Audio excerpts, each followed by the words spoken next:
merci à tous de votre venue pour cette réunion de présentation du forum École et Nation, qui est donc la nouvelle structure du Front National, enfin du Rassemblement National, toujours pas habitué au changement de nom, qui s'intéresse au sujet, au pluriel, de l'éducation nationale, de l'enseignement supérieur, de la manière dont on forme les futures générations, puisque nous considérons naturellement que c'est un sujet important. Je ne pense pas qu'il y ait aucun parti politique, aucun mouvement politique qui puisse se dire l'éducation, l'enseignement, ce n'est pas des sujets importants. Mais reste à savoir comment les partis du système, et notamment le parti du système par excellence, La République En Marche, traitent cette question.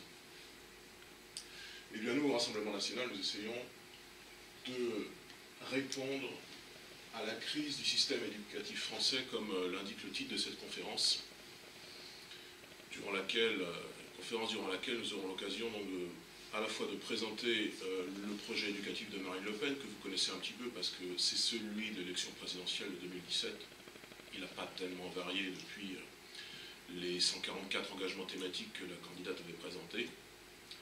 Mais il y a quand même des innovations parce que en face, nous avons tout de même un ministre, Jean-Michel Blanquer, qui, on le sait, on le verra dans cette conférence, suscite des interrogations. Et parfois, il est assez apprécié, ces ministres, dans certains milieux, y compris des milieux assez à droite, y compris certains de nos adhérents. On verra comment éventuellement on peut démystifier cette figure qu'est Jean-Michel Blanquer, qui semble un petit peu être dans ce gouvernement mi-droite, mi-gauche, on peut dire, qui semble être un petit peu un marqueur de droite, un faux marqueur de droite, un marqueur d'une fausse droite. Je n'ai pas besoin forcément de me présenter, puisque je joue à domicile en quelque sorte, mais j'ai été nommé, il y a un mois de cela à peu près, référent régional pour cette nouvelle structure qui est donc le Forum École et Nation. Les forums succèdent un petit peu au collectif qui avait été créé à partir de 2013, entre 2013 et 2017, les collectifs du Rassemblement Bleu Marine. Il y avait eu différents collectifs thématiques sur l'enseignement, sur l'écologie, sur la politique familiale, la santé, etc. Les forums succèdent un petit peu à cela. Le Forum École et Nation a été créé en décembre, pas de cette année, décembre 2017. Il y a eu d'autres forums qui ont vu le jour après. Donc, en tant que référent régional du Forum École et Nation, j'aurai à cœur de présenter cette structure dans les différents départements des Pays de la Loire. Et c'est pour ça que nous commençons aujourd'hui, cet après-midi, avec la Loire-Atlantique. Alors merci de votre venue, qui montre que vous êtes intéressés par ces sujets, qui sont encore une fois des sujets importants. Je suis également précise, enfin je pense que vous le savez, conseil municipal de Saint-Nazaire, où le sujet de l'éducation n'est pas toujours bien traité, parce que à Saint-Nazaire, comme dans beaucoup de municipalités de gauche, même si ce n'est pas le sujet de cette conférence, il y a quand même des restes de guerre scolaire, guerre entre l'enseignement privé et l'enseignement public. Et donc, la question de l'enseignement n'est pas toujours bien traitée. En témoigne une subvention qui a récemment été votée en conseil municipal de Saint-Nazaire. Nous avons voté contre, qui est une subvention à la Ligue de l'enseignement, qui n'a pas fait montre d'une parfaite impartialité ces dernières années, c'est le cas de le dire, puisque encore en 2017, durant l'entre-deux tours des élections présidentielles, la Ligue de l'enseignement a appelé clairement à voter contre Marine Le Pen. Eh bien, nous n'avons pas voté la subvention à la Ligue au conseil municipal en séance de janvier. Alors, pour introduire notre conférence sur les réponses au système éducatif tel qu'il est construit, on peut se demander pourquoi les idées du Rassemblement National, qui est l'un des deux ou trois plus grands partis en France, pourquoi les idées du Rassemblement National ne pénètrent pas encore dans le monde de l'éducation nationale et plus largement dans une partie de la fonction publique. Alors je vais répéter des évidences, mais c'est peut-être bon de formuler explicitement ces évidences. Parce que, tout d'abord, le corps enseignant est encore hermétique aux idées nationales, aux idées patriotes. Et puis un fort engagement politique à gauche. Je dis des banalités, mais une institution, l'éducation nationale, qui devrait être totalement imperméable à toute politisation, à toute idéologie, naturellement, et très perméable aux idées de gauche. Et c'est là nous le changerons si nous arrivons au pouvoir avec une éducation véritablement nationale et pas simplement une éducation faussement nationale mais vraiment politisée. Pourquoi y a-t-il blocage? Parce que le système institutionnel est verrouillé, que ce soit au niveau du ministère de l'Éducation nationale, des universités, donc de l'enseignement supérieur, des syndicats, de la FCPE, des parents d'élèves, et même des collectivités, a fortiori des collectivités de gauche. On a aussi des exemples où les collectivités de droite, finalement, font de la fausse droite et continuent la politique de gauche, souvent dans le domaine de l'enseignement, souvent dans le domaine culturel aussi, y compris dans les pays de la Loire d'ailleurs. Eh bien, comme le système institutionnel est verrouillé, nos idées y sont moins perméables qu'elles ne devraient l'être normalement s'il n'y avait pas ce blocage de l'État du niveau local, du niveau national au niveau local, c'est-à-dire de l'État jusqu'aux collectivités locales. Bon, il faut dire qu'il y a aussi nos propres faiblesses, en tout cas les choses que nous n'avons pas encore assez fait et que nous allons faire à l'avenir, et c'est pour ça qu'il y a ce type de réunion aujourd'hui. Nos faiblesses, c'est une faible visibilité du Rassemblement national sur ces thématiques de l'enseignement. Peut-être, sans doute qu'on n'a pas assez parlé de ces sujets depuis que notre mouvement existe et depuis le Front National. Bon, naturellement, on constate le rôle militant de certains membres de l'éducation nationale, ça revient au premier point que j'ai cité, c'est-à-dire la politisation et la syndicalisation. On ne peut pas reprocher aux gens d'être syndiqués, mais on peut reprocher aux gens de faire du prosélytisme jusque dans les salles de classe, à plus forte raison quand il y a des échéances électorales et que les élèves sont en gros mobilisés contre le FN. Ce que nous avons tous vécu, je pense, durant l'entre-deux tours de l'élection présidentielle en 2002, un petit peu moins en 2017. Il y a un effondrement moral de l'institution, une baisse de niveau, une crise des vocations. Ça, ce sont des lieux communs, mais utile de le rappeler. Une baisse de niveau qui fait qu'on peut maintenant être professeur avec, dans certaines moyennes, dans certaines matières, 4 ou 5 ou 6 sur 20 de notes au concours, hein, tellement le niveau baisse. Alors, le plan de la réunion, première partie sur le forum en tant que tel, la structure École et Nation que j'ai rapidement présentée. Deuxièmement, une assez longue focale sur le phénomène Blanquer, entre guillemets, c'est-à-dire ce ministre macroniste qui prend des habits de droite pour essayer de capter un électorat qui ne serait pas forcément acquis de manière naturelle par Macron. Je crois que la captation a bien réussi pour l'instant, mais il n'appartient qu'à nous, et plus largement au Rassemblement national, et plus largement à Marine Le Pen et Jordan Bardella durant cette campagne européenne. Il leur appartient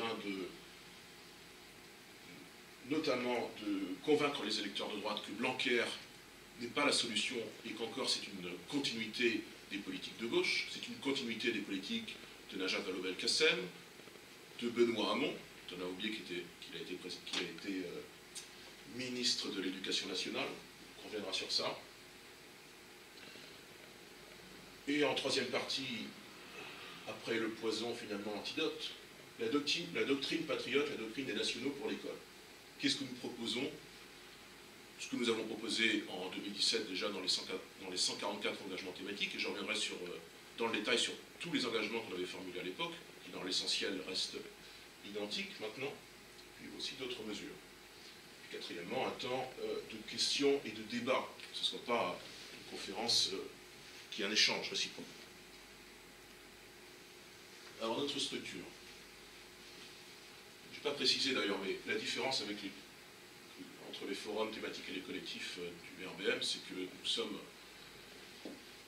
les collectifs vivaient un petit peu de leur existence propre. Tous n'ont pas eu des succès équivalents. Les forums thématiques, le forum sur l'école, le forum sur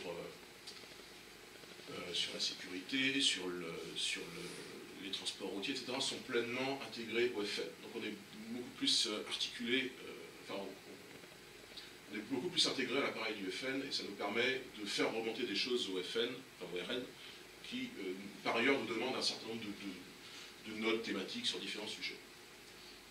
École et Nation, donc le forum dédié à l'enseignement.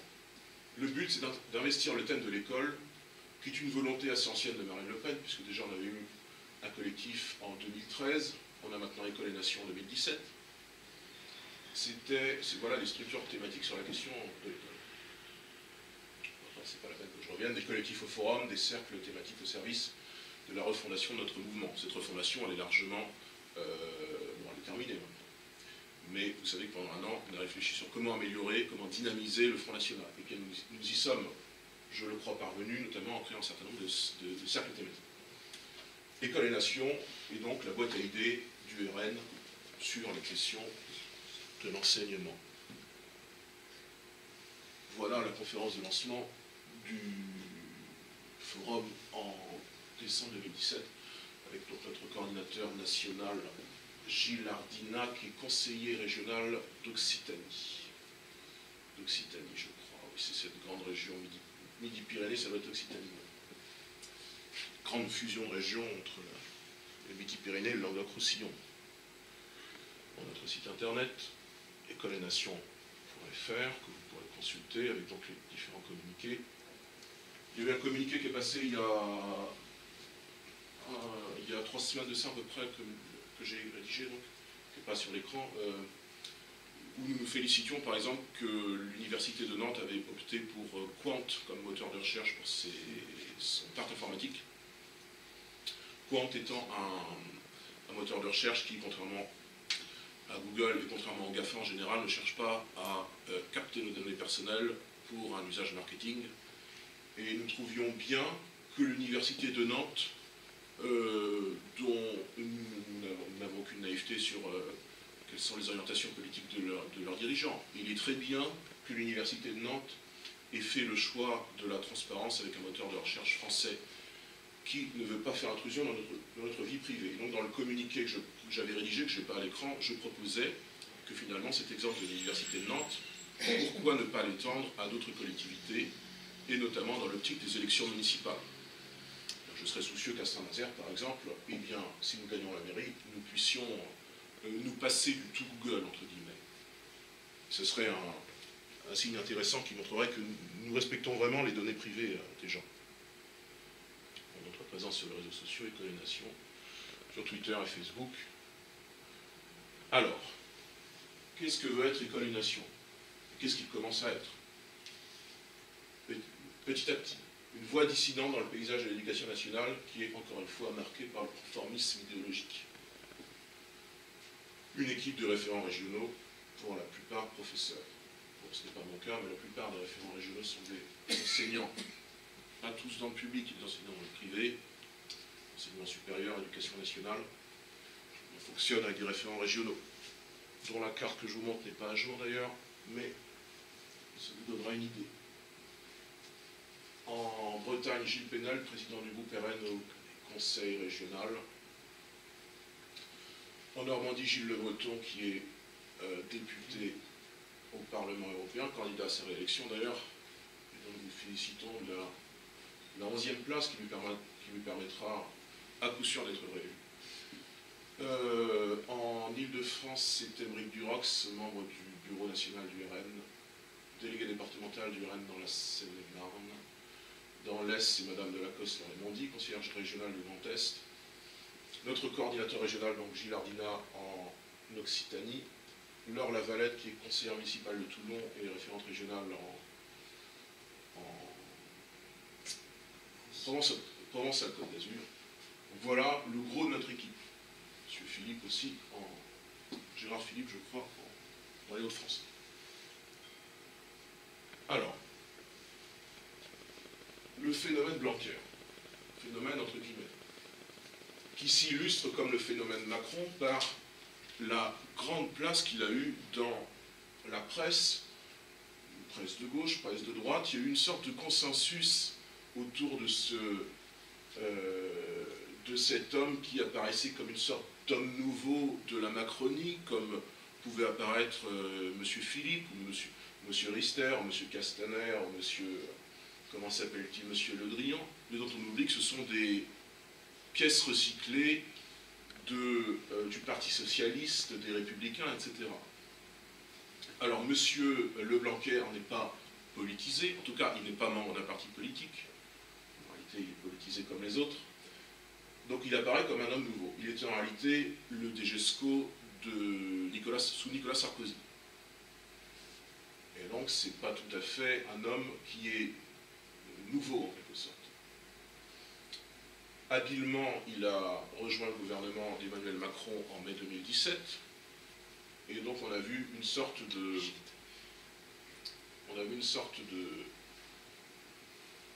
focale médiatique de tous les journaux mainstream, et y compris d'une partie de la presse de droite, pour cet homme qui, nous disait par exemple Le Point en 2017, voulait, je cite, arrêter les bêtises, ou redonner à l'école une dernière chance. On va voir si c'est véritablement ce qui s'est passé. Si on fait cette conférence, c'est plutôt pour vous expliquer que non, vous vous en doutez. Comme si tout n'est pas acheté dans Blanquer naturellement. Et que certainement, par rapport à l'idéologie, même plus socialiste, là, franchement gauchiste de quelqu'un comme Vallaud-Belkacem ou Hamon, c'est sûr qu'il y a une différence de degré. Mais c'est quand même pas le projet éducatif que nous voulons au RN. Bon, voilà d'autres couvertures. Alors on voit que M. Blanquer, là, il est perçu comme une figure positive, y compris par une partie de l'électorat de droite, hein, parce qu'il figure à l'heure actuelle dans le Figaro Magazine. Avec les mêmes accroches, dernière chance pour l'école, si ça changeait, si enfin ça changeait, implicitement si ça changeait par rapport au pédagogisme et aux excès de la gauche vis-à-vis de l'éducation, pourquoi Blanquer peut réussir, etc.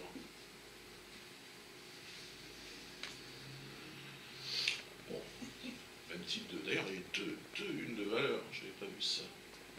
La nouvelle star, le vice-président, programme scolaire, laïcité, bac, réforme du bac. Alors, pourquoi un tel engouement pour M. Blanquer? Parce que, comme je l'ai dit en filigrane, c'est vrai qu'il y a un fort effet de contraste par rapport au ministère précédent. Vallaud-Belkacem, entre... je ne voudrais pas dire de bêtises, est-ce que c'était 2012? Je ne sais plus. C'était après Hamon, je ne sais plus. Enfin bon. Il y a eu Vallaud-Belkacem et Hamon, les deux principaux ministres, ou les deux seuls ministres de l'Éducation nationale sous le mandat Hollande, entre 2012 et 2017. Vallaud-Belkacem était la dernière. La dernière, puisque au passage, ouais. Elle a fait la gueule. Ouais. Quand elle a passé à Blanquer, elle faisait la gueule. Ah oui, oui, je me rappelle, lors de la passation. Alors, qui était le premier entre 2012 et 2014?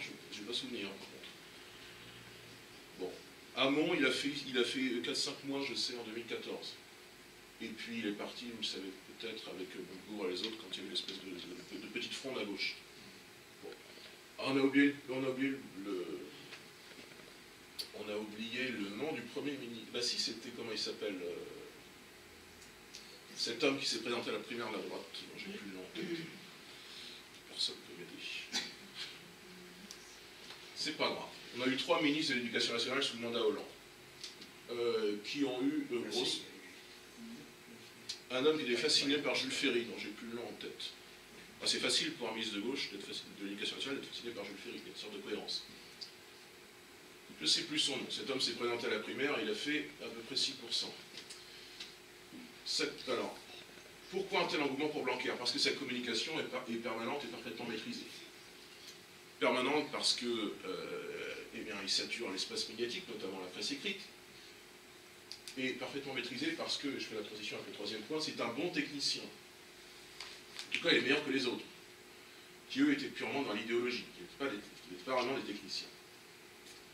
Il a une bonne connaissance des rouages de l'éducation nationale. Et c'est bien normal, parce que, encore une fois, c'est l'ancien DGESCO de Nicolas Sarkozy. Je pense qu'il a été nommé vers 2009, et qu'il a donc dû rester en place à peu près 3 ans. Donc, naturellement, il a fait des choses. Et selon nous, il a fait plutôt des dégâts.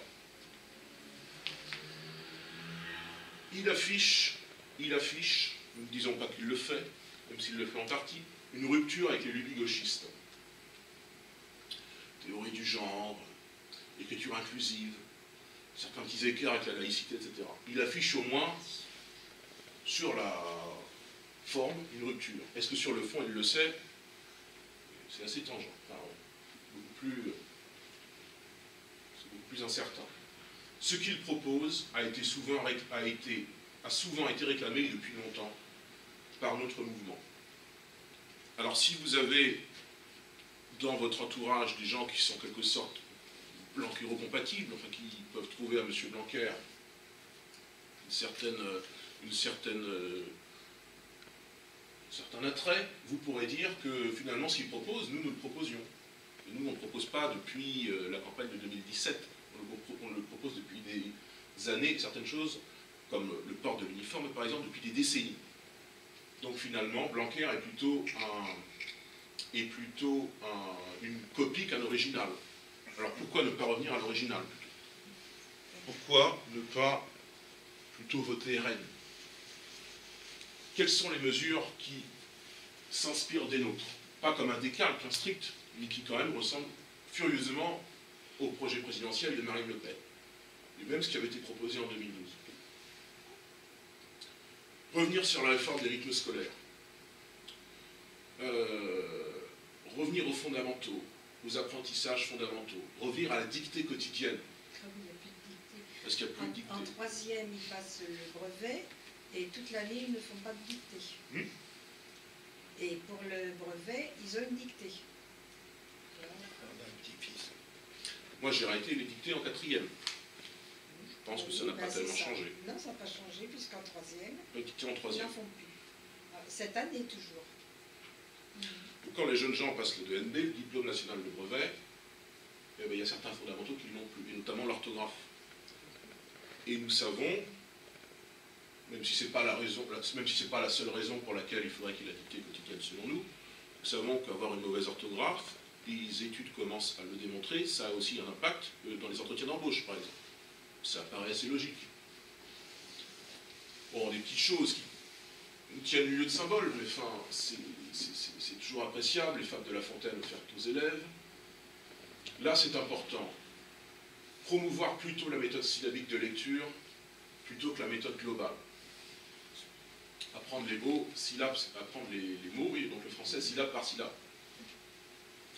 Plutôt que la méthode globale qui est héritière du pédagogisme des années 1970, lui-même héritier des changements culturels induits par mai 68, et qui a eu des résultats désastreux dans l'apprentissage de langue française. Une opposition, mais quelle opposition à l'écriture inclusive, c'est-à-dire mettre des petits points E partout, hein, ce qui rendrait ce texte illisible, et qui, au-delà de rendre les choses illisibles, est une involution, c'est-à-dire une évolution régressive de notre langue et de notre culture, eh bien, il y a une opposition théorique, je ne dirais pas du gouvernement, mais de M. Blanquer, à l'écriture inclusive. Avec naturellement tout ce que ça suppose de contestation à la gauche du gouvernement et plus que de l'extrême gauche, etc. Blanquer n'est pas apprécié pour ça. C'est pour des bonnes raisons. Après, est-ce qu'il va s'opposer réellement à l'écriture inclusive? On le verra. Nous observons quand même que dans certaines collectivités locales, y compris des collectivités supposément à droite, l'écriture inclusive commence petit à petit à se frayer un chemin dans les documents administratifs. Bon, il y aura des choses à régler quand nous serons au pouvoir. Fin du tirage au sort à l'université. C'était vraiment... je ne sais pas si Hollande l'a créé, mais c'est symptomatique du mandat Hollande que cette anti-méritocratie finalement à l'université. Il y a différents problèmes à l'université, le tirage au sort en était un. La reconnaissance des manquements d'APB, ça c'est tout ce qui concerne le post-bac. L'instauration d'une cellule laïcité, bon, là c'est plus du symbole qu'autre chose, parce que beaucoup de nos écoles sont gangrénées par le communautarisme islamique, il faut bien le dire. Plan choral, option de 2 heures au collège et au primaire. Pardonnez-moi, monsieur. Oui. Dites-moi ce que signifie cet acronyme APB. C'est post-bac.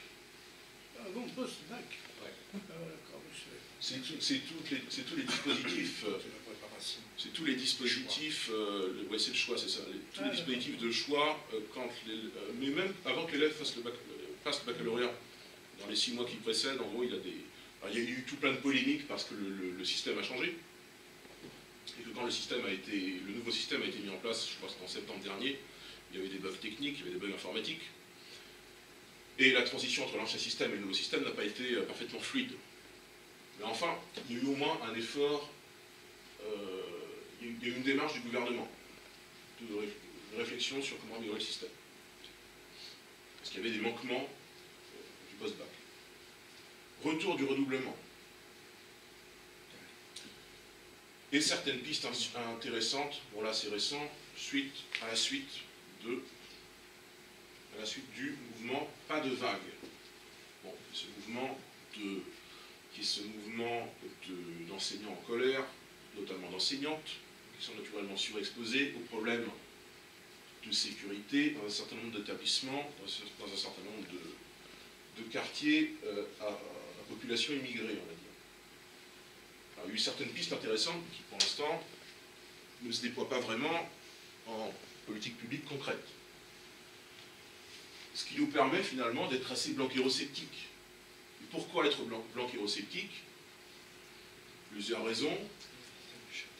Il y a le passif de M. Blanquer, qui a été DGESCO, donc de M. Châtel, qui je pense a été notre ministre en 2009-2010.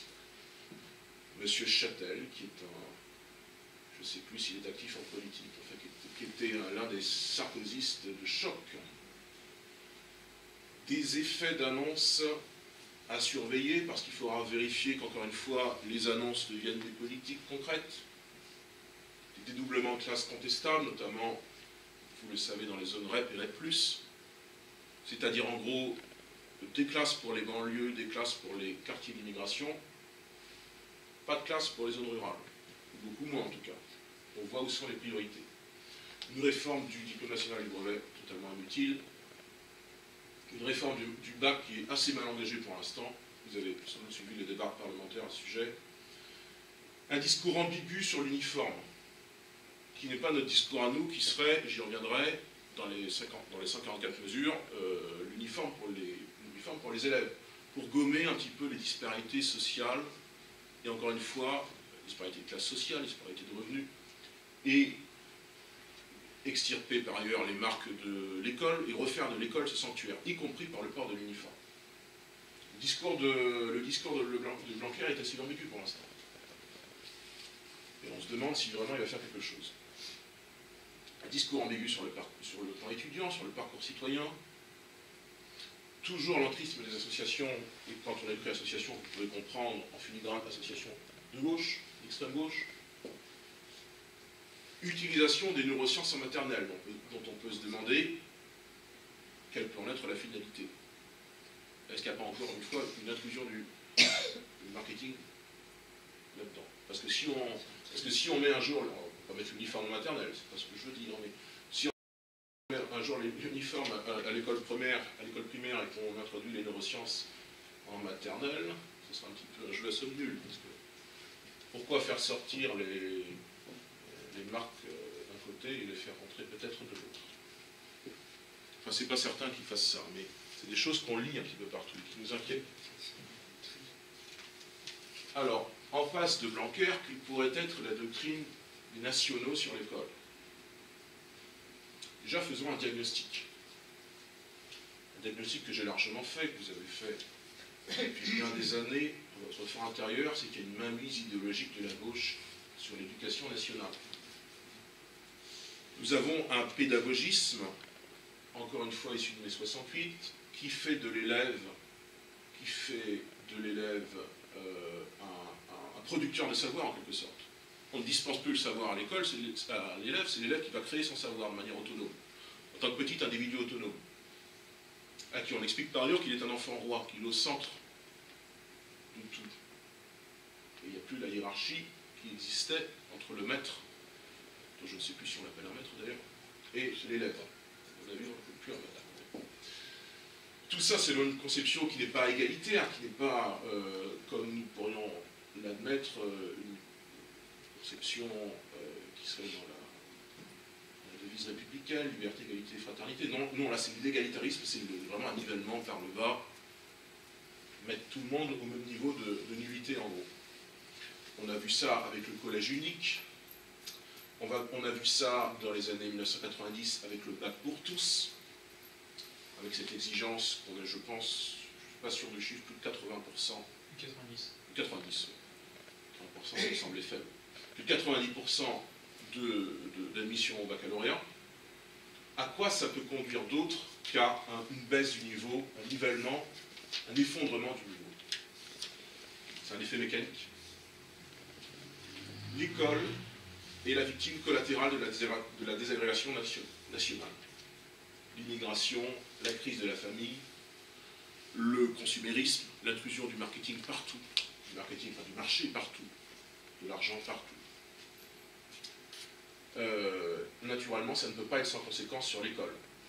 Bon, l'immigration, vous savez déjà que ça a des conséquences sur nos programmes d'histoire, dans la manière dont nous ne formons plus finalement nos élèves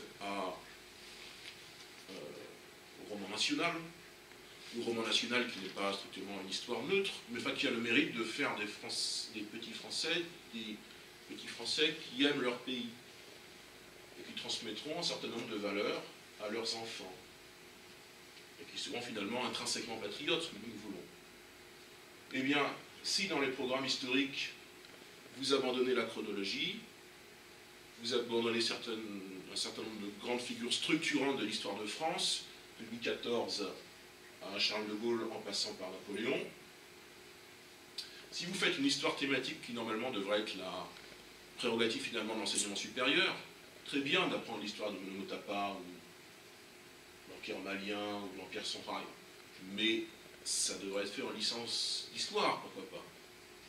Moi je l'ai fait en deuxième année de licence d'histoire. J'ai pas tellement envie qu'on apprenne le Mono Motapa en quatrième, je crois que ça se fait maintenant. Parce qu'il faut d'abord comprendre l'histoire de son pays. Et puis vous avez cette approche par petite, sans chronologie, donc par petites touches thématiques, qui est totalement anhistorique, non historique, qui ne permet pas une compréhension fluide des événements.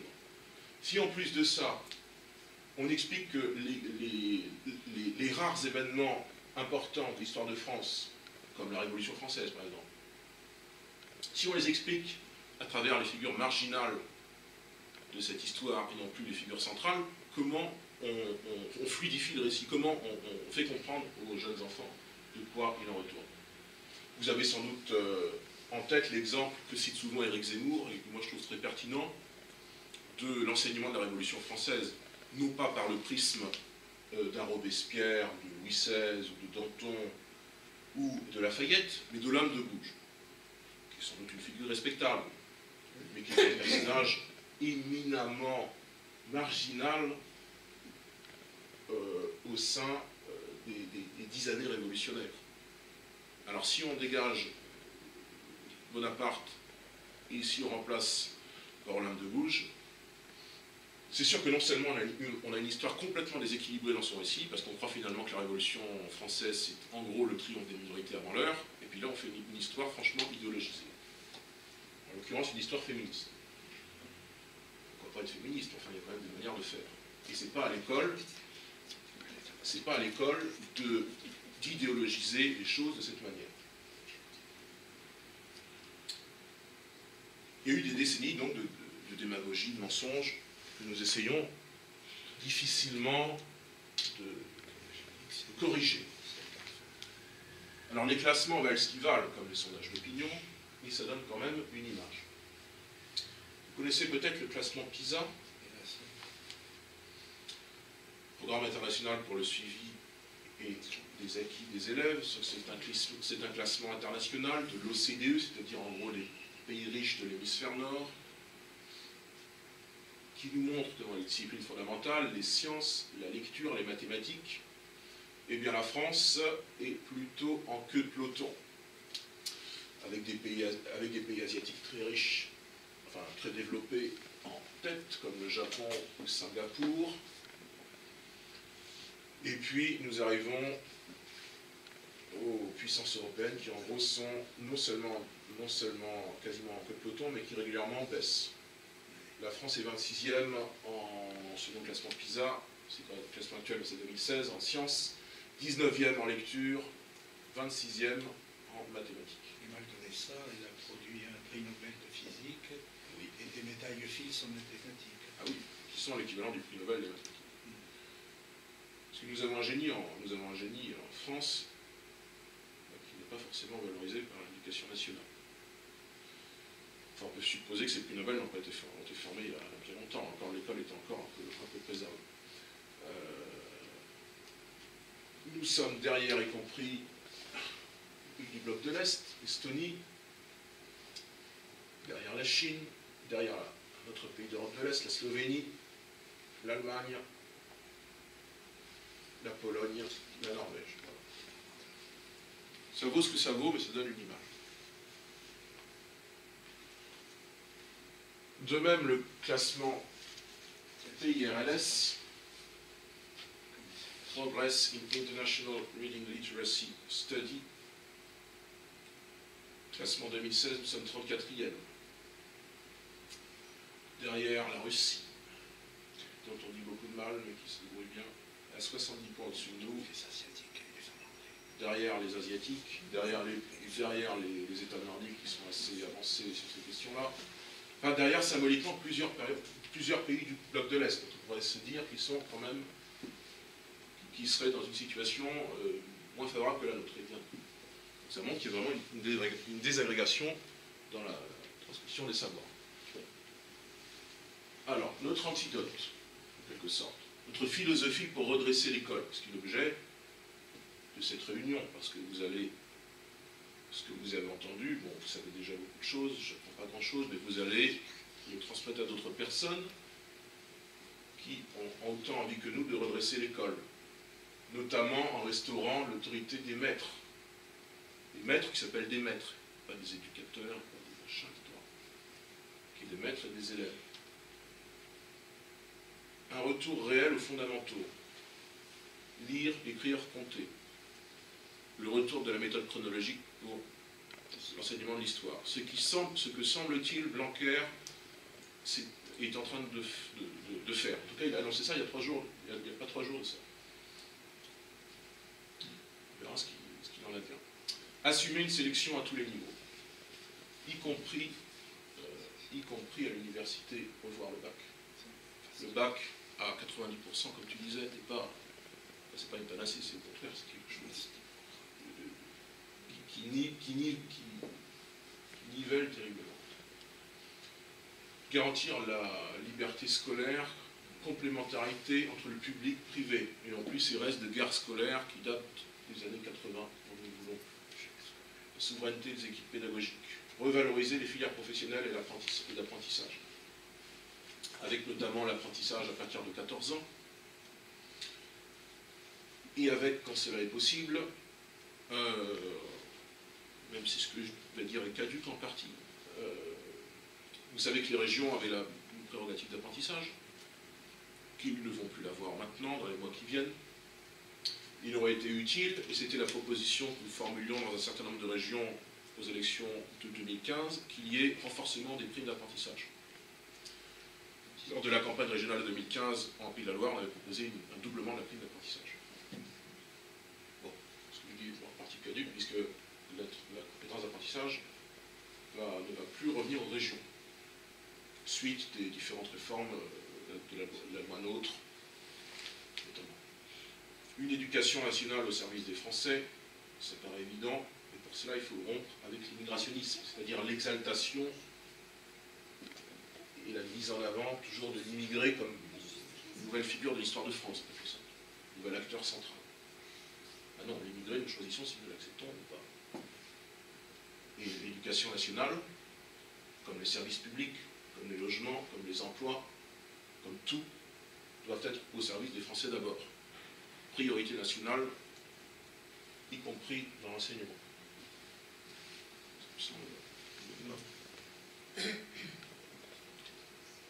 Voilà.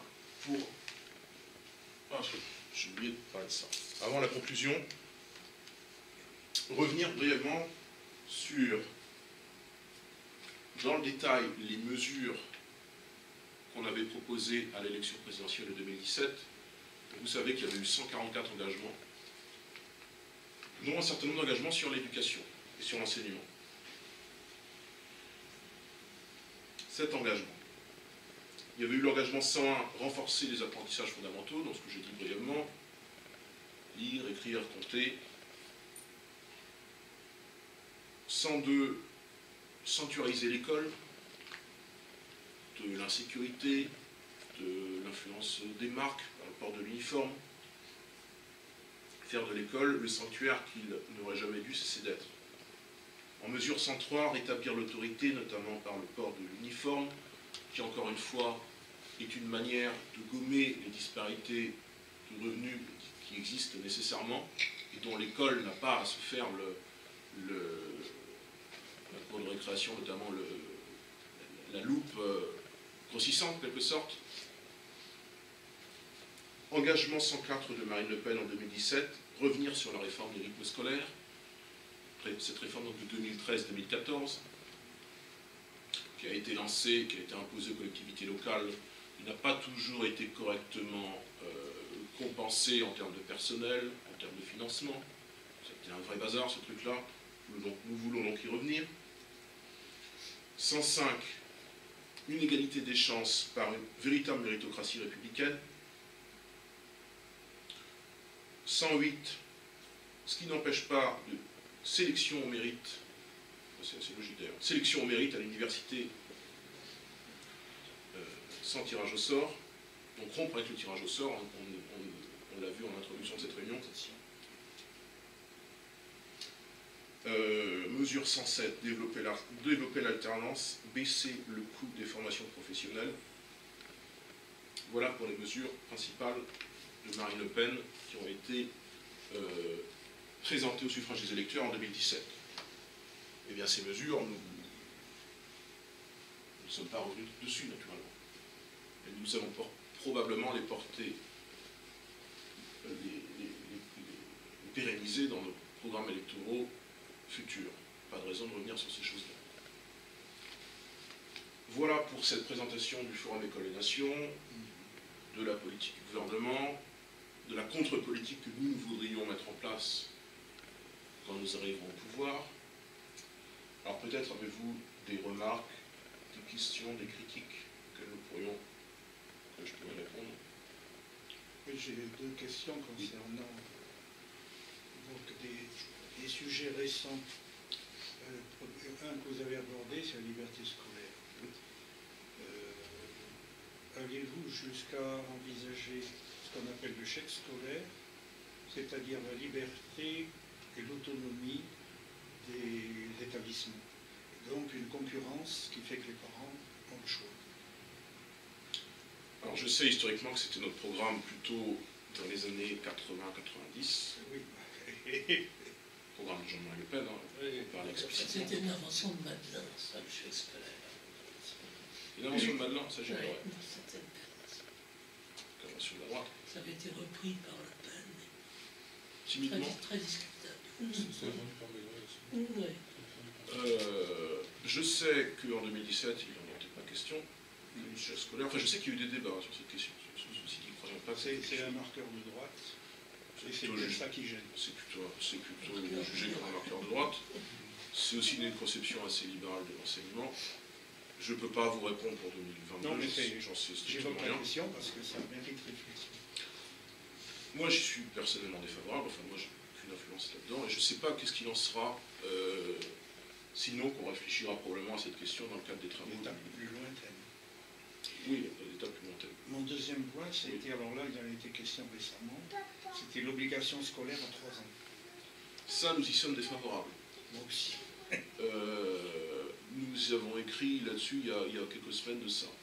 Mais non, on y était défavorable. Je pense qu'en 2017, on l'a fait savoir. Enfin, moi, j'ai jamais entendu au FN de l'époque des commentaires favorables sur cette scolarisation forcée par laquelle finalement l'État Enlever les enfants aux familles, enlève les enfants et essayer de les formater oui, à 3 ans. on peut dire ça.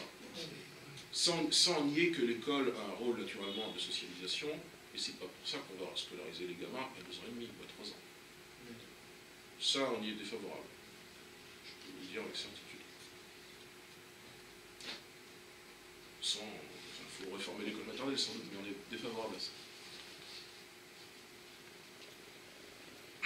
Est-ce qu'il y a des remarques, questions? Moi, je suis enseignant, je vais être le seul enseignant dans cette salle.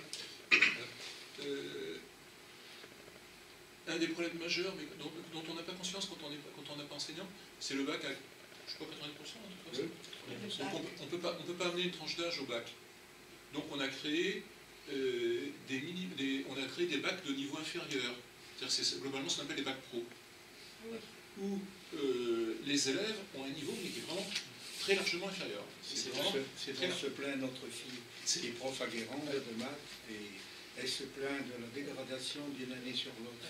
Les terminales AS et des premières S. Le bac pro a un niveau très bas, mais il a baissé terriblement cette année. Ouais, un bac pro c'est un bac, si vous avez un bac S, enfin, ça va bientôt plus exister, mais si vous avez un bac S ou un bac pro, c'est toujours le bac. Or, ce qui est tout à fait nouveau, parce que ce que j'ai vu arriver sur les 5-10 dernières années, c'est que le bac pro vous permet d'entrer en faculté, vous êtes quasiment certain de vous casser la figure, et vous permet aussi d'entrer dans les BTS maintenant. Bon, c'est mieux. Bon, ça vous permet d'entrer dans les BTS. Mais jusqu'alors, on avait dans les BTS des élèves qui arrivaient avec des vrais bacs, et pas des bacs pro. Donc comme ils arrivent avec des bacs pro, le niveau est inférieur. Donc si on ne baisse pas le niveau du BTS, ils ne vont pas sortir du BTS. Donc on a baissé le niveau du BTS. Mais ils ne trouveront pas de boulot parce que les entreprises... Ah bah si, parce qu'ils ont un BTS quand même. Voilà. Ils ont un BTS quand même, mais leur niveau est inférieur. Je suis électricien. On va passer le bac pro, j'ai un BEP à faire. Eh bien, on demande du bac pro partout. Ouais. J'arrive à 60 balais, je me présente. Ah bah non, bah toi c'est bon, ton BEP il est nettement supérieur au bac pro actuel. Voilà, il y a ça. Et les BTS, je vois les gens qui ont un bac qui passe en BTS, ils ont vraiment du mal, parce que le niveau est beaucoup trop haut pour eux. Oui, et alors, bon, ce qu'il faut voir, c'est qu'en fait, les bacs pro, comme c'est sélectif l'entrée en BTS, les bacs pro, on les retrouve dans les BTS où il y a peu de demandes. Vous avez certains secteurs de BTS où il n'y a pas beaucoup de demandes, donc ils se retrouvent tous là-dedans. Donc ces BTS-là, c'est justement ceux dans lesquels j'enseigne, le niveau a énormément baissé. Mais ce qu'on ne dit pas, c'est qu'on leur donne le BTS. Et que le BTS leur permet de rentrer faire des licences. Je ne sais pas si vous voyez l'ambiance. Ouais, donc il faut baisser aussi. Voilà, donc, mais on arrive dans des systèmes complètement fous. C'est-à-dire qu'en baissant le niveau du bac, on baisse tout ce qui est au-dessus. Puisque en fait, on leur a menti, on ment aux jeunes globalement dès la seconde. Dès la seconde, on leur dit mais oui, vous aurez votre bac, mais vous pouvez. C'est pas vrai, ils peuvent pas, ils n'ont pas le niveau. Alors, soit c'est parce qu'ils ont des problèmes cognitifs, soit c'est parce qu'ils sont paresseux comme des lézards. Ah. Mais il faut leur trouver une solution. La solution, c'est globalement d'aller les mettre au travail, quoi. Leur faire passer un BEP, et puis après ils trouvent un travail, et puis le problème est réglé, quoi. Mais alors on leur ment, on leur dit mais si vous pouvez continuer, donc on les emmène au bac, mais on leur donne des bacs qui ne sont pas des véritables bacs. Après on va leur donner un BTS qui est plus d'un niveau de BTS, voilà. Et on voit quand même, parce que quand j'ai commencé à enseigner, vous aviez le BTS, vous travailliez. On avait très peu d'élèves. Maintenant, 80% des élèves font une année après le BTS. Voilà. Parce que il faut qu'ils... Alors, naturellement, ils vont, au bout d'un certain temps, et puis avec la maturité venant et tout ça, ils finissent par être moins mauvais, puis les mauvaises sont éliminées, quoi. Mais c'est effrayant. C'est effrayant. Et quand vous étiez en BTS, on faisait des rapports de stage. Donc moi, on a commencé à faire des rapports de stage à 40, ça devait être 40 pages. Maintenant, on ne peut plus faire des rapports de stage à 40 pages, on doit être rendu à une dizaine de pages. Hein, parce que on ne trouve plus d'élèves capables de faire un rapport de stage à 40 pages. Ouais. Et c'est des trucs, c'est continuellement des choses comme ça. Alors ils vont mettre là à partir de, c'est l'an prochain, je crois, on va passer en contrôle continu, ce qu'on appelle les CCF, un contrôle continu en cours de formation. Mais le problème, c'est que les enseignants, quand on fait des contrôles continus, moi je suis dans une formation qui fait déjà des contrôles continus. Hein, mais en fait, on n'a pas une exigence d'examen terminal, on a une exigence du niveau de notre classe. Vous voyez ce que je veux dire? C'est-à-dire que si on a une classe complètement nulle, ben on ne va pas tous leur mettre moins de la moyenne, on va recréer une échelle, mais qui n'est une échelle valable que pour la nôtre, quoi. Et ce qui fait qu'en fait, entre une bonne classe et une classe, enfin, entre un bon lycée où il y a des bons élèves, eh bien, il y aura exactement la même échelle que dans un lycée où il y a des mauvais élèves. sauf que les deux classes n'ayant pas le même niveau, les notes n'auront pas le même niveau. Je ne sais pas si vous... Oui, en fait, il y a des établissements qui notent beaucoup plus dur que d'autres. Et ainsi, par exemple, un 17 dans un établissement, je dirais, par exemple, en Seine-Saint-Denis, ou encore un 8 plein Paris, 13e arrondissement, c'est pas du tout les mêmes coefficients, c'est pas du tout les mêmes valeurs. Ce qui fait que ça crée des tas de problèmes. Voilà, c'est devenu... On dit tout le temps le niveau baisse, mais quand on est dedans, le niveau, on voit qu'il baisse. Hein. C'est effrayant. C'est effrayant. Voilà. La non-maîtrise, ce qui me marque le plus, c'est la non-maîtrise du français. C'est-à-dire qu'on ne sait plus... c'est-à-dire, eh bien, vous pouvez l'écrire SAIT, si vous voulez, parce que l'élève n'a plus la notion du verbe. Et c'est quand on corrige des rapports de stage ou des choses comme ça, mais c'est affreux parce qu'on ne sait plus, nous, on n'arrive plus à détecter, il y a tellement de fautes qu'on n'arrive plus à les détecter et que ça met en doute notre maîtrise du français. Quoi. Ouais, bon, on voit ça dans les réseaux sociaux, on finit par plus savoir écrire correctement. Oui. C'est monstrueux, enfin c'est monstrueux. Alors, ce qui est le plus monstrueux, c'est qu'en fait, on se calque sur la moyenne de la médiocrité et on reconstitue des notes, et donc chaque année, a priori, on est encore moins bon, quoi. Et quand on voit ce que nous demandent les inspecteurs, c'est inatteignable. C'est-à-dire qu'on a des inspecteurs qui ne vivent pas en contact avec les enseignants et qui, eux, sont restés sur ce que devrait être l'enseignement. Et quand ils viennent nous dire ce qu'on doit attendre des élèves, ben on les écoute, et puis on les écoute avec gentillesse, quoi. Mais c'est inatteignable. Les exigences qu'on nous demande sont inatteignables. Après, les enseignants s'arrangent pour que ça passe. Quoi. Et je crois que ce passage au bac à 80%, 90%, je sais plus, c'est un des nœuds de la baisse de l'éducation française. Quoi.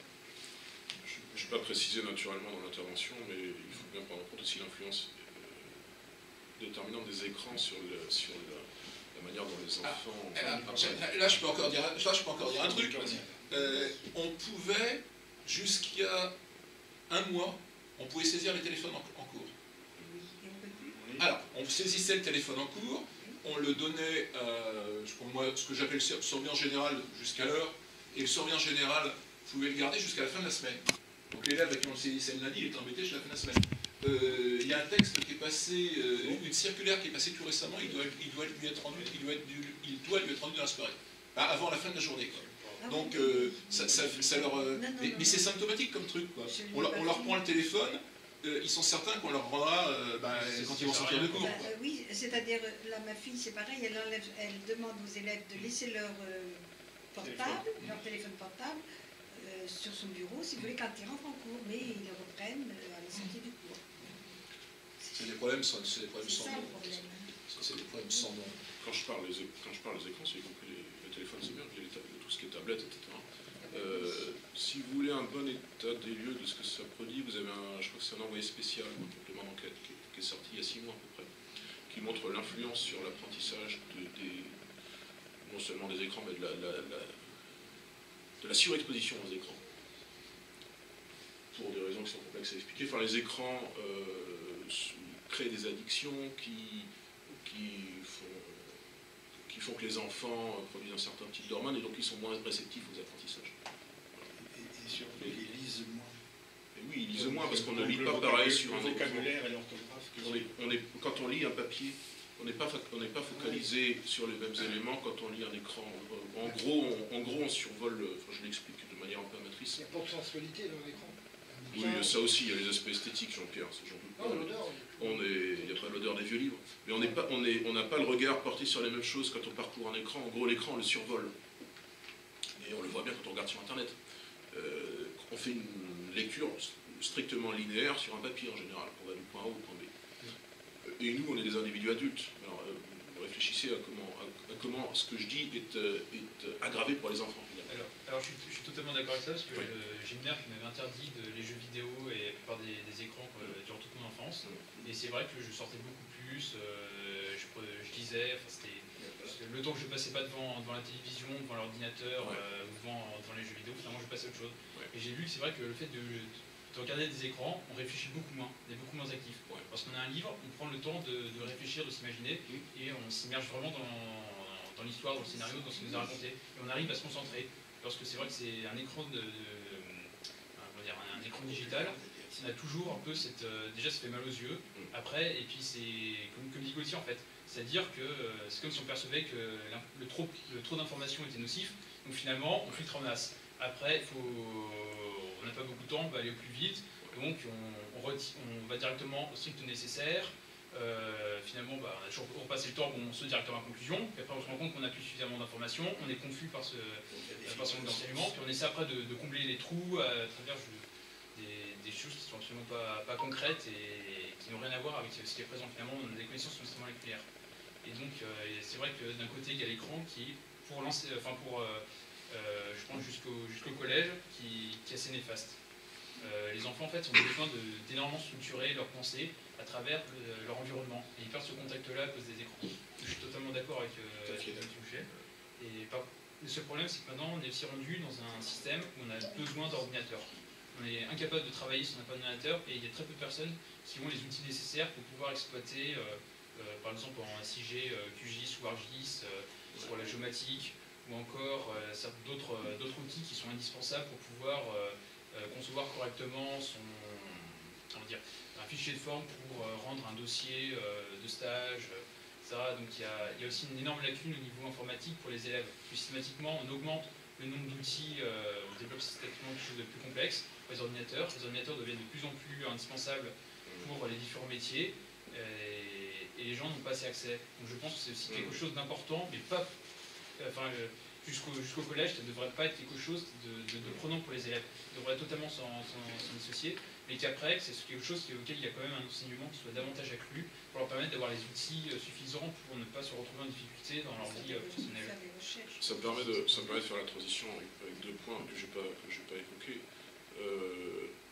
Avec une actualité, tout d'abord, c'est ce qui a trait au pass culture. Je ne sais pas si vous avez entendu parler que le nouveau pass culture va intégrer sous une phase de test, le pass culture, c'est des chèques pour l'accès aux jeunes à des biens culturels, le cinéma, etc. Il va y avoir un test du gouvernement dans plusieurs départements sur un accès aux jeux vidéo, par exemple. Ça, 300 €. Ouais, c'est ça. Ça, c'est une disposition donc, du nouveau ministre de la Culture, qui est Franck Riester, ancien des Républicains. On pourrait penser que c'est un homme de droite, mais manifestement, là, il y a eu un loupé. Donc que ce soit intentionnel, nous on pense que c'est intentionnel, et on va réagir là-dessus en faisant plutôt par une tribune qui a communiqué a priori, parce que c'est une nouvelle qui a 2-3 semaines. Mais va y avoir une extension du pass culture, comme il s'appelle, aux biens vidéoludiques, aux jeux vidéo. Non seulement on le conteste, mais en plus naturellement ça va déjà c'est pas terrible, mais en plus ça va surexposer les jeunes aux productions américaines, etc. Et ce que tu disais en gros, sur le fait que tout passe par le numérique maintenant. Beaucoup plus au niveau des... je sais qu'au niveau de mes études, par exemple, il y a certains outils, par exemple pour tout ce qui est géomatique, traitement de données géographiques, il y a besoin de savoir utiliser QGIS ou ArcGIS. C'est un exemple où il y a d'autres logiciels qui sont indispensables. Par exemple, si on travaille dans la génétique, on doit savoir utiliser tel ou tel logiciel, ou si on veut travailler ou simplement juste pour pouvoir créer des fichiers de forme, tout organisé. Même parfois, il y a des fichiers, Word, Excel, tout ça, il y a même des élèves qui ne savent pas l'utiliser, alors qu'ils arrivent en master. Donc, je pense que ça n'a qu'une... Nous, au-delà de ce que tu cites, nous contestons le fait que, comme on appelle maintenant, comme l'État l'appelle la République numérique, nous contestons que l'accès aux services publics, pour un certain nombre de publics, passe de plus en plus par une maîtrise de l'informatique. Ce qui, naturellement, écarte beaucoup de personnes âgées qui ne savent pas très bien se servir des ordinateurs. Nous contestons que les services publics soient de plus en plus dématérialisés, qu'il y ait de moins en moins de services publics physiques. Ça va des guichets ferroviaires aux agences de poste, etc. Et ça fait partie de cette réflexion qu'il faut avoir, je pense, sur le rétablissement non seulement d'un certain nombre de services publics, et donc il faudra nous détacher d'un certain nombre d'injonctions de la Commission européenne, mais de services publics physiques, avec des guichets, avec des fonctionnaires qui fassent bien leur travail, mais avec des fonctionnaires réels. Et pas simplement cette république numérique qu'on nous vante, qui est aussi une forme d'atomisation du lien social, et qui plonge un certain nombre de territoires dans des périphéries toujours plus grandes, au sens propre. D'ailleurs, pour faire les impôts, on essaie de faire en sorte que maintenant ça se fasse uniquement par Internet. Oui. Et ils ont même, je ne sais pas si c'est passé ou pas, ou si c'était une proposition de loi, donc il fallait en fait taxer ceux qui payaient directement à l'ancienne, donc sans passer par Internet. Ça crée des nouveaux métiers. Écrivain public, on connaît. Il y a des gens qui ne savent plus rédiger. Le retour des écrivains publics. Oui. Et puis conseillers informatiques, qui viennent du... Nous connaissons des gens qui ont 10, 20 ans de moins que nous, qui sont complètement allergiques à l'ordinateur. Ils ne savent plus déclarer leurs impôts. C'est un métier, allez les amis. Le gouvernement a un mot pour ça, qui s'appelle l'électronisme. Oui. À part le fait Oui, d'inventer un mot, ça ne nous avance pas beaucoup. C'est une injure, ça. C'est une injure, oui. C'est dire implicitement qu'il y a des illettrés de l'informatique. Bon, ce qui est cohérent avec les positions de Macron qu'il avait formulées sur les ouvrières de garde en 2014. Ça ne nous avance pas beaucoup. Est-ce que vous avez des questions, remarques ou critiques? Il y a peut-être aussi sur la manière dont l'enseignement se fait, je pense. On avait parlé de l'histoire à travers le fait qu'il y a systématiquement une partie qui saute. Oui. Je pense que c'était en CM2, l'année juste après que j'étais en CM2. La partie sur Napoléon a été remplacée par l'histoire de Chine. Oui. Il y a ça, juste comme ça, ou alors encore, c'était Marion Cibot, historienne d'égalité et réconciliation, qui dénonçait le fait qu'on fasse un énorme saut dans l'histoire c'était François Ier jusqu'à la Révolution, donc on ne parlait pas d'Henri II, François II, Charles IX, Henri III, Henri IV, Louis XIII, Louis XIV, Louis XV, Louis XVI. Et finalement, c'est un énorme saut dans l'histoire. Et la manière dont, d'ailleurs, c'est quelque chose au niveau de la Révolution, pour revenir, je ne savais pas si la Révolution c'était quelque chose de positif ou négatif, parce que on me disait que c'était enseigné, que c'était génial, que c'était des personnes qui se battaient pour notre liberté, alors que c'était absolument pas ça du tout, qui se battaient pour créer une république. Moi, quand je regarde le truc, c'était pas du tout pour une république, c'était juste pour mettre Orléans en tant que nouveau roi, donc c'était pour juste un changement de roi, non pas pour la création d'une république. Mais il y a plein de choses comme ça qui étaient non seulement totalement fausses, mais totalement idéologiques. Et quand je lisais par à côté ce qui s'était véritablement passé, j'avais une certaine innocence et finalement je ne savais pas du tout ce que c'était quand j'étais étudiant, comment je devais analyser. Je pense voilà, qu'il y a et puis il y a aussi au niveau des matières littéraires, ouais. Je sais qu'il y a beaucoup de personnes, c'est pas mon cas, mais qui ont perdu le goût à la lecture, parce que quand je vois par exemple que il semble que l'écrivain le plus lu c'est Émile Zola, qui nous enseigne à travers par exemple L'Assommoir ou des livres comme ça qui dénoncent le méchant capitaliste, le méchant entrepreneur qui exploite les ouvriers et tout ça. Et après les gens, ce genre de livre c'est pas quelque chose qui intéresse les gens à la lecture, mais aussi au niveau du goût à entreprendre, les jeunes n'ont plus du tout envie de faire derrière. Ce qui fait qu'après, ils demandent à des chefs d'entreprise de venir dans les écoles pour essayer de redonner ce goût-là. Alors qu'en fait, dans les écrits, dans les cours, parfois, c'est vraiment le méchant directeur d'entreprise et les pauvres salariés exploités. C'est un peu ce qui est enseigné. Bon, sachez que dans les programmes d'histoire du collège, je pense que c'est encore la quatrième, par exemple, le 19e siècle n'existe pas. On passe de la Révolution à l'affaire Dreyfus, en gros. Et Napoléon n'existe pas, la monarchie de Juillet n'existe pas, la Deuxième République, le Second Empire, le début de la Troisième République, ça n'existe qu'à la condition qu'on évoque l'affaire Dreyfus. Donc il y a un biais idéologique évident. Pourtant, au point de vue administratif, nous qui faisons beaucoup d'études dans les vieux textes, au point de vue généalogique, on se rend compte combien la dernière décennie du XVIIIe siècle a été catastrophique dans les administrations municipales. Quand on voit les textes écrits après la Révolution jusqu'à Napoléon, hein, c'est n'importe quoi. Les registres de naissance et tout ça, c'est des rédactions au-dessous de tout. Et puis Napoléon est venu, il a mis de l'ordre, il a mis des imprimés, et donc on voit quand même que ça a servi à quelque chose. Même si par ailleurs on peut contester les guerres. Mais sauf que l'histoire du 19e siècle Au point de vue administration est quand même française, riche il y a beaucoup qui vient encore de cette époque-là. je ne dis pas le contraire, mais justement cette histoire de ce siècle capital avec le 20e, qui est aussi capital, riche de révolution, de changement de régime, donc quelque chose d'important à comprendre, n'est plus enseigné. Autrement que par un aspect thématique, c'est-à-dire en gros la révolution de 89 plutôt, et puis on passe à l'affaire Dreyfus. Et puis entre deux, on a des espèces de, pour autant que je sache, de petits flashs thématiques en gros sur un sujet important que la question ouvrière. La manière dont petit à petit il y a eu des lois sociales. Donc on nous explique implicitement que c'est plutôt l'œuvre de la gauche, ce qui est un historique, puisque la gauche, si elle a fait des choses, c'est plutôt du temps du Front populaire, donc pas au XIXe siècle. Par contre, il y a eu le catholicisme social avec des gens comme M. Demin, par exemple, à la fin du XIXe siècle, des années 1880, 1890, etc. Le catholicisme social. On ne va pas vous expliquer ça dans les manuels scolaires, qu'il y a eu également une droite sincèrement intéressée par la question sociale.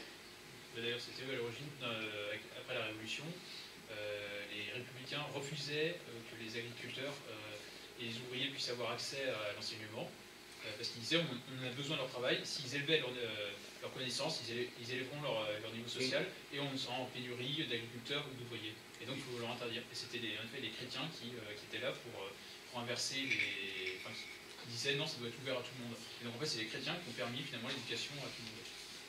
Oui, les républicains se méfiaient des agriculteurs, ils croyaient plutôt aux classes moyennes urbaines. Et une bonne illustration de ça, c'est que quand il y a eu, vous savez, la guerre franco-prussienne en 1870, on a eu des élections en urgence en 1871, des élections qui étaient le fait des républicains, et bien rapidement, à la va-vite, on a changé le mode de scrutin de manière à ce que l'on vote uniquement dans les chefs-lieux de canton. Les bureaux de vote qui étaient normalement répartis dans chaque commune étaient centralisés au niveau des chefs-lieux de canton, donc on avait parfois 20-30 km à faire à pied, et naturellement ça avait une incidence en particulier sur le vote paysan, en particulier sur le vote rural. Eh bien ça n'a pas trop marché, puisque la majorité de 1871, vous le savez sans doute, est une majorité orléaniste, monarchiste, orléaniste et légitimiste. Mais il y a eu la tentative républicaine de Léon Gambetta, pour parler clair, en 1871, et puis il y a eu d'autres tentatives pour écarter les masses paysannes du suffrage universel, puisqu'on les jugeait conservatrices, à raison.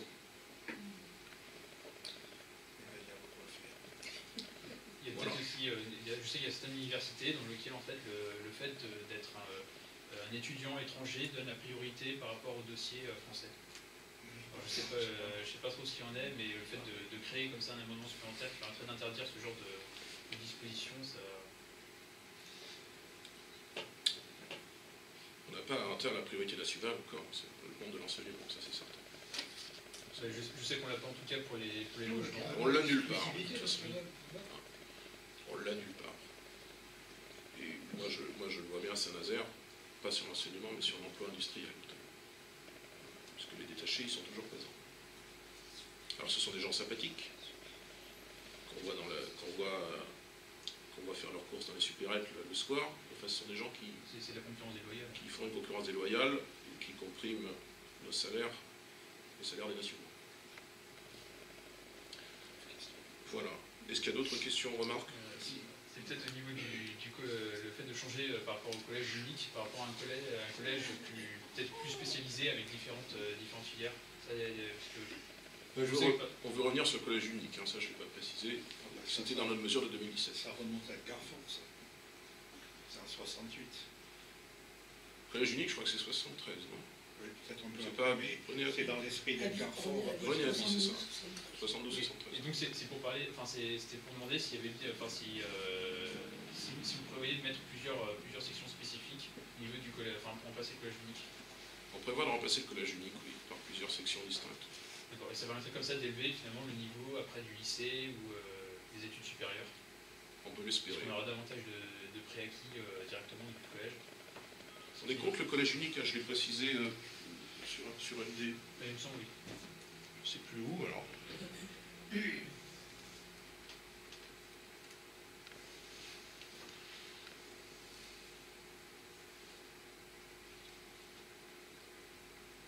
Je sais plus où. Enfin, c'est dans ces...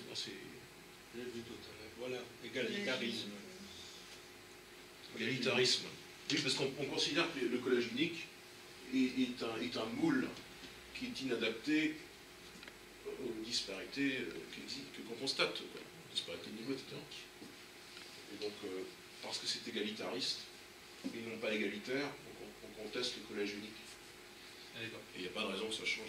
C'est donc au niveau du niveau des élèves et non pas au niveau des spécialisations dans le sens. Si, le niveau et les spécialisations. D'accord. Et ça, on l'avait déjà dans le programme en 2017. Oui, je sais. Oui, c'est pour ça que j'en ai. Parce qu'implicitement, là, implicitement, là, ce qui est écrit, la doctrine nationale, le patrimoine sur l'école, c'est ce que les gens l'apprécient, présenté en 2017, dans les 144 engagements thématiques. C'était juste pour avoir un peu plus d'informations que ce qui était initialement présenté. Et donc c'était pour savoir combien de sections on ferait. Ça, je peux pas te le dire. D'accord. Je peux te le dire quand on le saura. C'est pas moi qui... On y travaille. Tout ce qui en gros participe de l'égalitarisme dans l'enseignement, dans l'éducation nationale, on y revient, quoi. Mais Pour résumer à grands traits. déjà en rentrant en 6e, il y a plusieurs 6e. Oui. Donc, il doit déjà y avoir une Orientation. Normalement, il devrait y avoir un orientation. examen à la sortie du CM2. C'est vrai, il y en avait. Oui. C'est supprimé 56. Oui. Il serait temps de le remettre. Mais oui, mais je pensais, moi, que en ce moment, là, quand on rentre en 6e, admettons qu'il y ait 4 ou 5 6e dans un collège, si vous êtes plus fort en maths ou si vous faites du latin, n'importe, vous êtes dans une 6e, enfin non, c'est la 4e, le 5e, je crois, le latin, mais enfin... Le latin, c'est 5e, si ça n'a pas changé, c'est 5e. Dans une classe plus forte qu'une autre, non? Non, ou c'est tous les mêmes Je cours peux pas pareils? orienter les Il y a enfants. pas- je c'est suis pas pas déjà certain, ça, c'est orienté, trop tôt. On a vu l'orientation, c'est 4e, 3e. C'est trop tôt pour orienter. Le temps que les les esprits maturent, en quelque sorte. Par contre, avoir un niveau minimum pour l'entrée au collège, ça paraît la moindre des choses. Oui, oui, mais je sais qu'il y en a... Qu'il y a un examen, Il y en a qu'il y a un plus. examen qui permette d'apprécier les facultés de l'élève à la sortie du CM2, ça me paraît essentiel. Et notamment, qui Oui. permet de déceler si l'élève est-il lettré, en gros. Oui. Parce qu'il y a quand même un taux d'illettrisme qui, je crois, est encore d'au moins 25% à la sortie du CM2. Je me demande même si c'est pas plutôt un tiers. Moi, c'est des marronniers médiatiques qu'on voit à chaque rentrée, quoi. Ben oui, Sujet. Il y a le poids des cartables et puis il y a le taux d'illettrisme au 6e. c'est grave quand même. J'ai peut-être une question aussi, Oui. parce que je sais que Marine Le Pen veut aussi établir un Erasmus étendu pour la francophonie, ce qui d'ailleurs a été fait finalement par le gouvernement Macron, depuis que c'est Marine. Mais au niveau du niveau de langue étrangère, parce que je sais qu'en France, on est parmi les plus mauvais pour l'enseignement, que ce soit de l'anglais ou des autres langues. Et donc, est-ce qu'il y a un projet spécifique à ce niveau-là? Il y a un projet qui est en construction, comme le reste. Je peux guère t'en dire plus. C'est un autre débat, ça, parce que c'est très important. Ouais. On n'est pas très fort. Mais il ne faut pas que ça concurrence le français dans les basses classes. Parce que, enfin, il paraît qu'un bébé qui est dans une famille bilingue, il apprend naturellement. Et je suis un peu sceptique si on introduit l'anglais dès les toutes petites classes. Je me demande ce que ça va donner comme résultat. Là, ça va donner des élèves bien préparés, une sorte d'anglais global. Oui, je crois peut-être pas au Au détriment d'autres choses. Peut-être pas au détriment de Formaté ça. pour la Formaté, mondialisation. Formaté par mondialisation. Ah, d'accord. L'anglais d'aéroport. Parce qu'on appelle le globish, vous voyez tous ce cochon. Globish. C'est utile. Voilà. Peut-être encore une autre, c'est au niveau pour les langues plus locales, par exemple le corse ou le breton, parce que je sais qu'il y a certaines écoles qui enseignent cette langue-là. C'est pour savoir s'il y aura une mesure ou pas qui serait prise. C'est très bien. Ça. Moi, je pense qu'à titre personnel, au niveau des collectivités locales, Liberté. là où nous gérons des mairies, il faut promouvoir les langues locales. Enfin, nous à Saint-Nazaire, on l'a toujours dit pour le coup. Liberté des parents. Où ça participe de la liberté Les écoles d'enseignement. douanes sont surchargées à Nantes pour la bonne et simple raison que les gens ne veulent pas les mettre dans les écoles publiques. Ouais. À chaque fois qu'on vote ça une fois par an. On ne les vote pas. Enfin, ce que je vais expliquer est un peu complexe. Comme on nous fait voter des subventions en bloc, en nous interdisant de dissocier les votes, on est amené à ne pas voter, notamment pour les écoles d'Iwan, dont on indique par ailleurs qu'on voudrait bien les soutenir financièrement. Alors quand les votes sont dissociés, on vote les financements. Ce sont des petits financements en général, hein. C'est 500 euros, 1000 euros, 1500 euros. À titre de comparaison, le MRAP, la Ligue des droits de l'homme, ça monte à 2, 3, 3500 euros parfois. Enfin, tout ce qui est enseignement des langues locales, et en l'occurrence dans l'Ouest, la langue bretonne, au niveau local, au niveau des collectivités locales, dans les oppositions et demain dans les majorités municipales, si nous y accédons, mais pour. Voilà. Ça me semble logique. On n'est pas pour un régionalisme folklorique, mais on n'est pas pour un jacobinisme délirant, qui a sans doute quelque chose d'intermédiaire, qui serait la valorisation des cultures régionales, tout en respectant naturellement... C'est les racines des gens, c'est les gens. Oui, c'est les racines historiques et culturelles d'une partie importante de la population, de souche. Voilà. Si vous n'avez plus de questions, je vous propose de prendre le verbe amitié classique. On vous a amené, et pour être un petit peu en cohérence avec le projet qu'on défend, quelque chose d'assez local. Jus de pomme de Treillère. Voilà. On ne l'a pas fait circuler sur des milliers de kilomètres, celui-là. Honte. Quoi? J'ai honte. Et puis Jean-Pierre a insisté pour qu'on ait quand même du coca. Merci Jean-Pierre. Vous aurez les... Pas des kilomètres, j'ai pris l'épicerie. Il a pris l'épicerie, Jean-Pierre. Donc j'ai fait moins de kilomètres. Donc vous aurez les deux options, vous aurez le Coca-Cola et le jus de pomme de Treillère. Mais Coca-Cola, ça ne pas notre cause. Merci de votre, Oui, mais le... merci de votre attention. Merci de votre attention et bien transmettez la bonne parole sur l'éducation et l'enseignement au sortir de cette conférence. Voilà. Merci.